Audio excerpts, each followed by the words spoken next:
Welcome back, everybody, to another deep dive.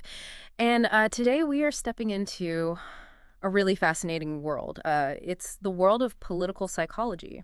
You Mm, know, we usually analyze leaders based on their policies and the things they actually do, their actions. right. But today we're going a little bit deeper. Yeah. We're going to be looking at the personalities behind the decisions, the motivations that drive those The decisions. why. Yeah, think of it like Yeah. trying to understand the why God. behind the what of political leadership. Exactly. And that why can be incredibly revealing. I think political psychology really helps us to move beyond just simple biographies Yeah, of these figures and look at, what are the deeper psychological currents that are actually shaping how they think right. and act and interact with the world. It's almost like having a secret decoder ring, Mm. right? Decoding the hidden language of leadership. Yep. But how do we actually Right. do that? Yeah. How do we do that? Yeah, especially when we're talking about leaders we might never meet in person. Well, that's where it gets really interesting. I think, psychologists have developed some fascinating methods for analyzing leaders from afar. Okay. Okay. For example, let's say we're trying to understand a figure like Saddam Hussein, Okay. right? You can look at speeches, you can look at their writings, you can even look at how they interact with others Okay. and start to look for patterns. Okay. So we're playing detective a little bit with Yeah. their words and their actions. Exactly. I like it, but how do we go from observing those patterns to actually understanding their psychology? Well, one technique that's very powerful is called content analysis. Okay. And content analysis involves systematically analyzing the language of a leader. Okay. So speeches, interviews, written documents Hmm. to uncover hidden personality traits and motivations. So you're telling me that our word choices can reveal deeper Yes. psychological patterns? Yeah. That's kind of unsettling. It is Yeah, unsettling. it's like every word we utter is a clue Yes. to our Inner workings. inner workings. Yeah, think about it this way. The words we use reflect how we think and feel about the world. Right. So if you have a leader, for example, who frequently uses words like but, nevertheless, however, Okay. that might be a sign that they have difficulty with impulse control, Okay. that they speak first and think later, and then they try to kind of backtrack or qualify Oh, okay. their statements. So it's like a linguistic tell almost, It is a linguistic tell. giving us a glimpse Exactly. into their decision-making process. Absolutely. What about other patterns? What else can we learn? Yeah, well, here's another example. Let's imagine a leader who really overuses words like because, therefore, in order to. Hmm? This might suggest a personality that's more compulsive, Okay. and that, their need to kind of over-explain or justify every action Yeah. could be a sign of some underlying anxiety Right. or insecurity. So it's not just about the policies themselves. It's how they're talking about them, It's the language. the language they're using, Yes. the way they frame their arguments, Exactly. like peeling back the layers of the onion, right? It is like peeling back the layers of the onion. The surface level might tell you one thing, but the deeper you go, Yeah. the more you understand the person behind The complexity of the person the words. behind the words. Okay, so content analysis, that's one tool. That's one tool. And our political psychology So- toolkit. Toolkit. What other methods can we use to unlock the minds of these leaders? One other crucial method is what's called motivational analysis. Okay.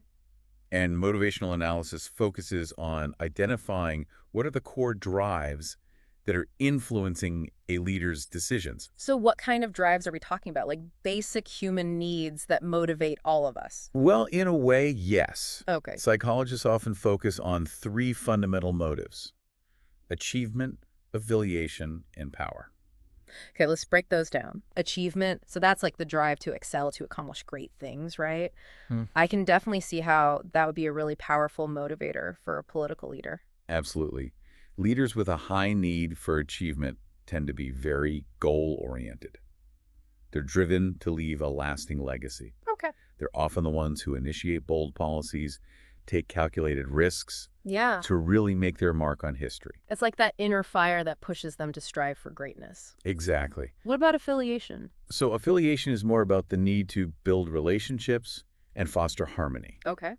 So leaders who are high in this need tend to be the collaborators, the consensus builders, Okay. very skilled at diplomacy and conflict resolution. So they're the peacemakers, the ones who bring people together. Exactly. They understand the importance of building strong alliances and maintaining positive relationships, both domestically and on the international stage.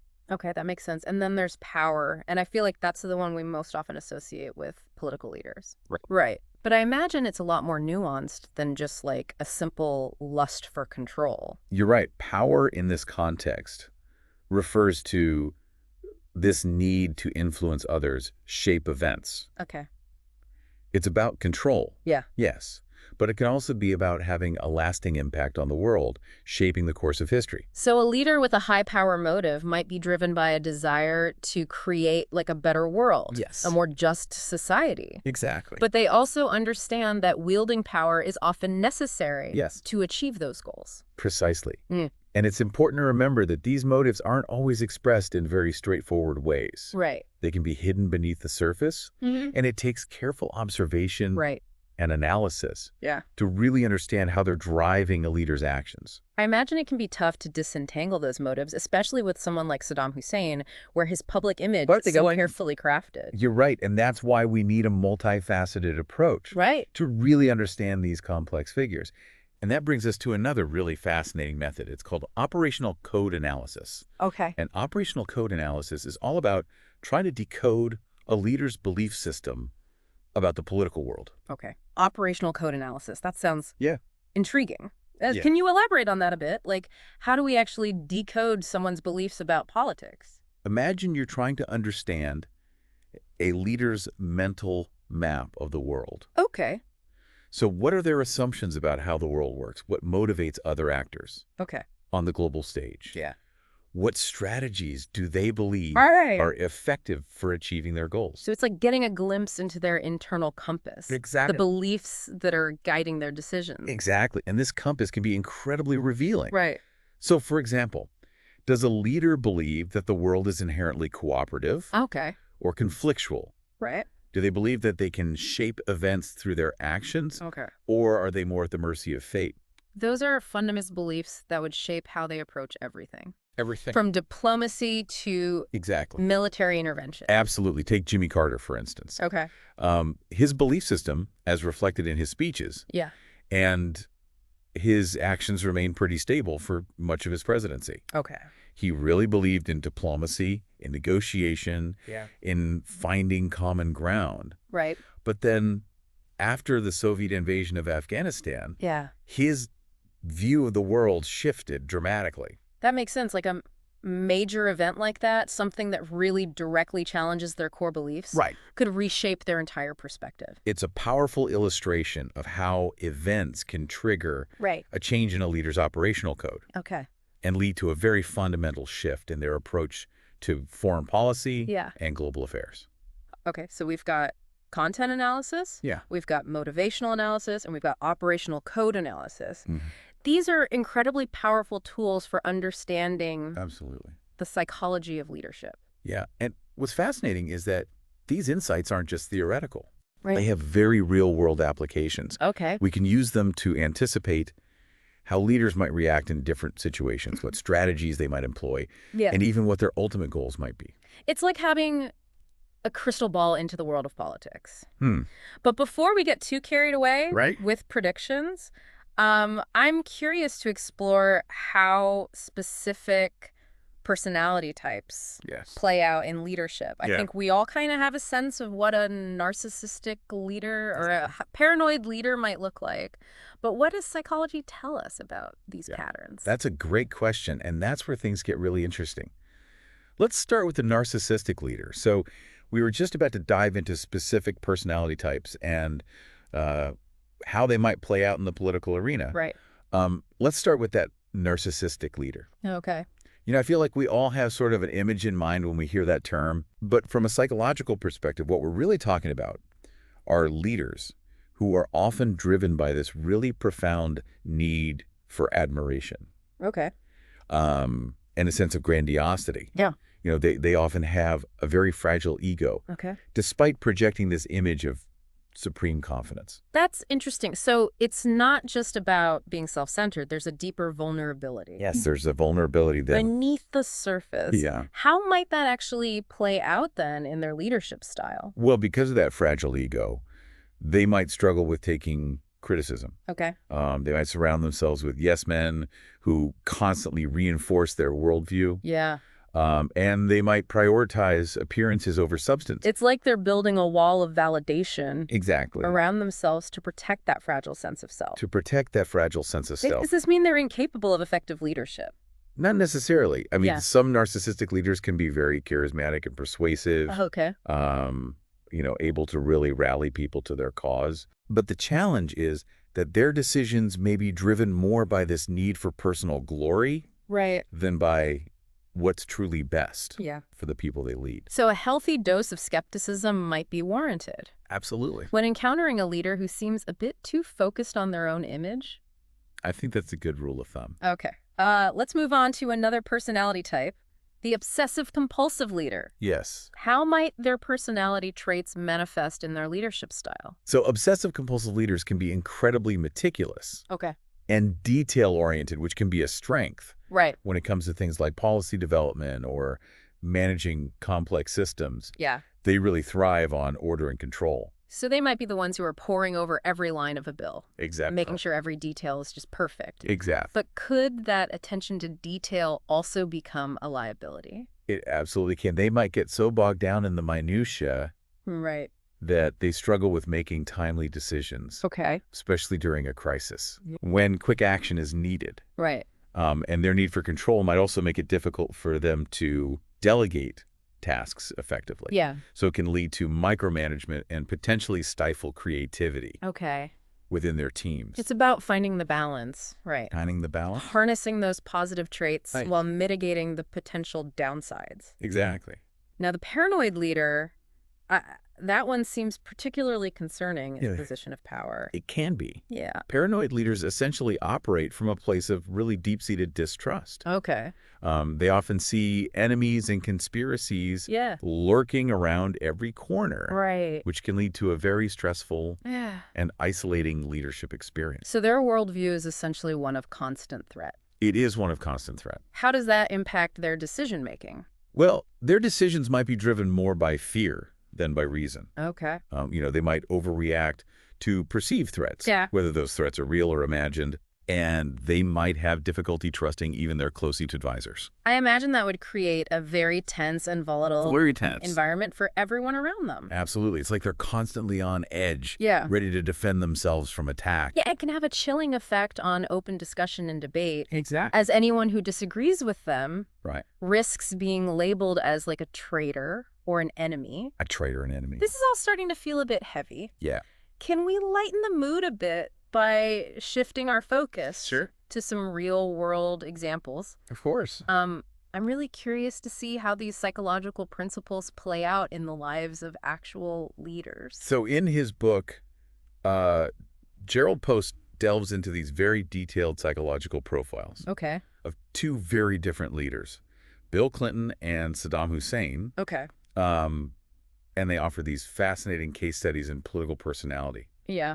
Yeah. really showing how these traits manifest in the real world. Okay. Let's start with Bill Clinton. He's obviously known for his charisma. Yes, very charismatic. And his ability to connect with people. Yes. But what do the psychological assessments actually reveal about his character and leadership style? So Clinton's personality, I think, is this really fascinating blend of ambition and this deep need for connection. Okay. He's driven to achieve, but he also has this intense desire to be liked Yeah. and to please others. So a high need for both achievement and affiliation. Exactly. If we're using our Using our terms. political psychology terms. Precisely. And I think that combination can be both a strength and a weakness. Okay. On the one hand, it makes him incredibly persuasive Okay. and empathetic. Yeah. He's able to connect with people on a very emotional level Right.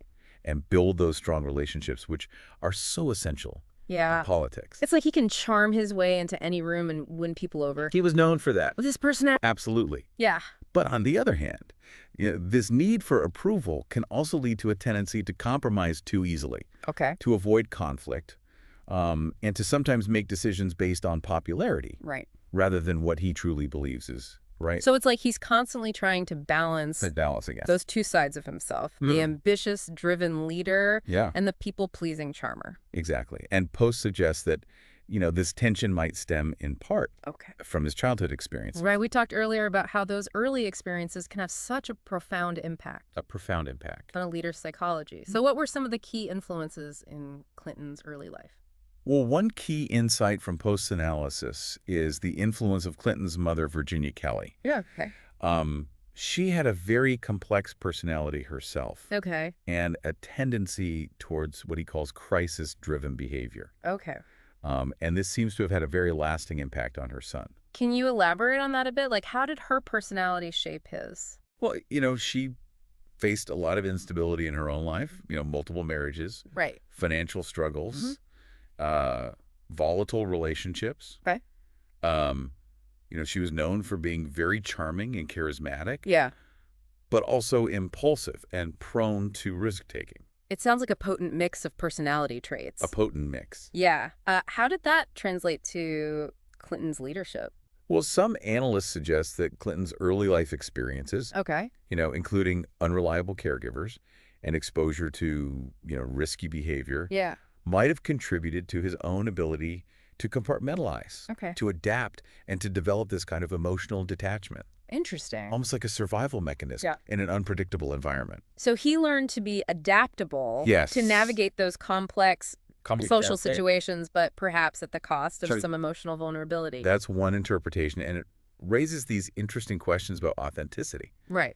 How much of his public persona is genuine warmth, and how much of it is kind of a carefully constructed performance. Yeah. It's a question that's fascinated political observers for decades. Absolutely. This is all so insightful. It's amazing how much we can learn about a leader's psychology just by I know, it's fascinating. examining those early life experiences. It is. Now let's shift gears a little bit Okay. and turn our attention to Saddam Hussein. All right. He's obviously a much more controversial figure. Yes. But I'm eager to hear what insights psychology can offer Yeah. into his motivations and behavior. So Hussein's psychological profile is a complex one, Okay. marked by a childhood that was filled with a lot of violence Right. and deprivation. Yeah. And these early experiences seem to have instilled in him Okay. this really deep-seated distrust of others, Okay. a thirst for power, Yeah. and a willingness to use brutality to achieve his goals. It's like his early life laid the groundwork Yes. for the ruthlessness Yes. that defined his reign. The post highlights the significant impact of Hussein's uncle, Okay. Khairal Atalfa, who was this really fervent nationalist. Okay. And he would fill Hussein's head with these tales of heroic ancestors battling foreign invaders. Okay. And this instilled in Hussein a hatred of outsiders Right. and really fueled his ambition for glory. So his uncle essentially shaped his worldview, In many ways, yes. planting the seeds for his future. Yeah. Paranoia and aggression. And those early influences, combined with his own experiences of violence Right. and betrayal, really shaped him into this leader who was obsessed with control Right. and deeply suspicious of anyone who might challenge his authority. We talked earlier about how a leader's need for power can manifest in different ways. Yes. How did that need play out in Saddam Hussein's leadership? With Hussein, it really manifested as this intense need to dominate his environment, Okay. to bend others to his will, Right. to assert his authority on the world stage. Yeah. This was evident in his brutal crackdowns on dissent, Okay. his relentless pursuit of military power, Right. and this very carefully cultivated image as a strong man who broke no opposition. It's like he was constantly trying to prove his strength, Yes. both to himself and to the world. But wasn't that, in a way, a self-defeating strategy? That's a great point. Didn't his aggression ultimately isolate him It did. and contribute to his downfall? It did, and it highlights, I think, one of the key insights from political psychology, which is that Okay. even the most deeply ingrained personality traits can be both assets and liabilities, Okay. depending on the context. Right. So for Hussein, this need for control helped him consolidate power Right. and maintain his grip on Iraq for decades, Yeah. but it also blinded him to the consequences of his actions Right. and ultimately led to his downfall. It's a fascinating and cautionary tale, I think, about the complexities of power and It is. the dangers of unchecked ambition. Absolutely. And it shows how important it is to have this nuanced understanding of psychology Right. when we're analyzing leaders and trying to predict their behavior. Okay, we've covered a lot of ground with Bill Clinton and Saddam Hussein. We have. But before we move on, I want to circle back to one of the concepts that you mentioned earlier, cognitive complexity. Yes. You said it can predict a leader's behavior. Can. Can you remind us what that means and how it applies to these two leaders? Of course. So cognitive complexity refers to a leader's ability to process information from multiple perspectives, Okay. to really see the nuances in complex situations, Mhm. and to hold conflicting ideas in their minds simultaneously. So it's like a measure of their intellectual flexibility, their ability to see the world in shades of gray Exactly. rather than black and white. Precisely. Leaders with high cognitive complexity tend to be more open to new information, Okay. more willing to consider alternative viewpoints, Yeah. and less likely to resort to these very rigid, Right. simplistic solutions. And how does this relate to predicting behavior? Well, studies have shown that leaders with low cognitive complexity, so those who tend to see the world in more black and white terms, Yeah.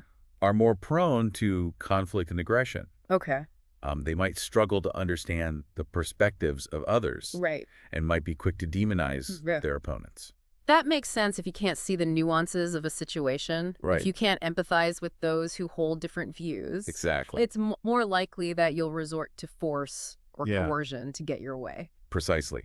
And what's interesting is that a leader's level of cognitive complexity isn't fixed. Okay. It can actually fluctuate Okay. depending on the situation. Right. So, for example, research suggests that leaders often exhibit a drop Hmm. in cognitive complexity Hmm. right before launching a strategic attack.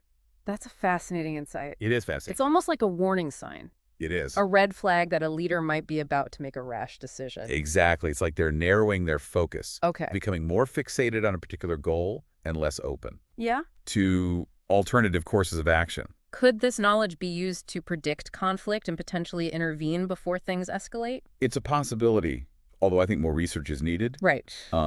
But it highlights, I think, the potential value Okay. of political psychology and understanding Yeah. and navigating international relations. So thinking about Bill Clinton and Saddam Hussein, how would you assess their cognitive complexity? Well, based on, analysis of their speeches, their writings, their actions, Right. Clinton generally exhibits higher cognitive complexity Okay. than Hussein. He's often able to see multiple sides of an issue, Right. weigh different perspectives, and craft these very nuanced arguments. That's consistent with his reputation as like a skilled negotiator Absolutely. and a master of political maneuvering. Yes. What about Hussein? Hussein's speeches and actions often reflect lower cognitive complexity. But- His worldview is much more rigid, Right. with a very clear division between, friends and enemies, good and evil. Yeah. He really had difficulty, I think, understanding alternative perspectives. Right. It was very quick to dismiss anyone who disagreed with him. It's like he saw the world through a very narrow lens, Very narrow. unable to grasp the complexities of that global landscape. Exactly. And this lack of cognitive complexity combined with his paranoia Right. and his thirst for power really made him, I think, a dangerous and unpredictable actor Right. on the world stage. It's striking how different these two leaders are. It is. Yet they both rose to positions of immense power. Yes. What does that tell us about the nature of leadership? I think it highlights the complexity of leadership itself. Yeah. There's no one personality type Right. that guarantees success. Right. Leaders can emerge from vastly different backgrounds Yeah. with very different psychological makeups, Right. and yet find ways to exert influence and shape events. Yeah. It's really about understanding the context, Right. the circumstances, Yeah. and a leader's ability to adapt to the challenges of the moment. This has been an absolutely fascinating deep dive It has been fun. into the world of political psychology. Yes. I feel like I have a whole new lens for understanding Good. the leaders who shape our world. That's great to hear. And you know what? These psychological principles are at play in all aspects of human behavior. Oh, absolutely. Not just in the realm of politics, right? Not just politics. So the next time we're trying to understand someone's actions, whether it's a world leader, Yeah. a coworker, or even a family member, it might be helpful It could be helpful. to consider those psychological forces Absolutely. that might be at play. I think understanding psychology is like having this secret decoder ring Yeah. for human behavior. It can really help us to see the world in a new light. Right. and navigate the complexities Yeah, of human interaction with, I think, greater insight and empathy. absolutely. We'll be right back after a quick break. To wrap things up and leave you with some final thoughts to ponder, we're back and ready to wrap up our deep dive into the fascinating world of political psychology. We've really gone deep today, haven't we? We have. From those subtle linguistic cues that reveal a leader's personality to the powerful motives that shape global decisions, it's been quite a journey. It really has. And I think one of the biggest takeaways for me is just how much we can learn about leadership by understanding the psychology behind it. It's like gaining a whole new perspective. It's like having a new set of lenses to see the world of leadership through, right? Right. We can start to recognize patterns and understand those hidden motivations. So before we officially wrap things up, let's do a quick recap of some of the key takeaways for our listeners. What are the most important things you want them to remember from our deep dive today? Well, I think the most important thing to remember is that leadership is, at its core, a human endeavor. It's shaped by personality, by experience, and by those deeper motivations that we've been exploring today. And political psychology gives us the tools to kind of decode those influences, to move beyond those surface-level observations and really grasp the why behind a leader's actions. Like cracking a code, right? Like deciphering the hidden language of leadership. Exactly. So think back to those analytical methods we discussed.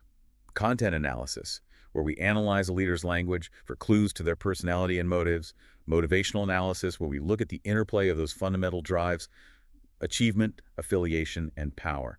And then operational code analysis, where we try to decode a leader's belief system about how the political world operates. It's like a powerful toolkit, really, for anyone who wants to understand not just those big global leaders, but also maybe even leadership dynamics in our own daily lives. Absolutely.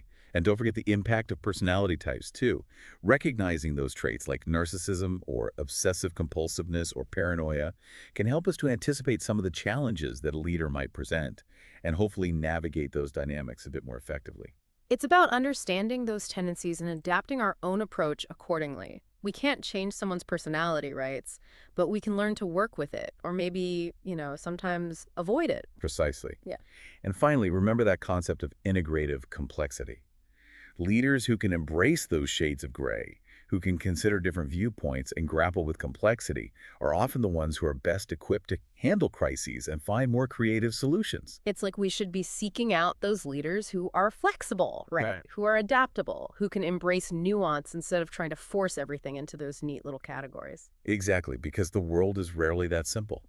And the leaders who recognize that are incredibly valuable. Now, for those listeners who are completely hooked on this topic and want to delve even deeper, what resources would you recommend? What avenues should they explore? Well, I think Jerrold Post's work is a fantastic starting point. He's a true pioneer in the field of political psychology, and his writings offer a wealth of insights. Of course, many universities also offer courses on political psychology, and you can find some excellent articles and research papers from organizations like the International Society of Political Psychology. And of course, we always encourage our listeners to do their own deep dives into any topic that sparks their curiosity. There's a whole world of information out there just waiting to be discovered. That's the spirit of the deep dive. But before we let our listeners go, I want to leave them with one final thought to ponder as they continue their own exploration of leadership and human behavior. Ooh, I always love a good thought-provoking question to wrap things up. What do you have for us? Well, we spent a lot of time talking about the psychology of leaders, but what about the psychology of their followers? How do those dynamics intertwine? What needs and desires in the population are being met, or maybe even exploited by a particular leader's style? Wow, that is a really interesting question. It makes you wonder how much of leadership is really about fulfilling a psychological need in society, right? Yeah. Whether it's a need for security, for belonging, or maybe even for a strong authority figure. It's a complex question with no easy answers, that's for sure. But it's definitely something worth thinking about as we observe the world of leadership around us. I think ultimately, understanding political psychology is really about understanding ourselves and our own place in the systems that we inhabit. I love that. It's a perfect note to end on. Thank you so much for joining us for this incredible journey into the minds of political leaders. Remember, everyone, leadership is more than just policies and speeches. It's a deeply human experience shaped by this fascinating interplay of personality, motivation, and belief. And by understanding those forces, we can all navigate the world with a little bit more awareness, a little bit more insight, and maybe even a little bit more wisdom. Until next time.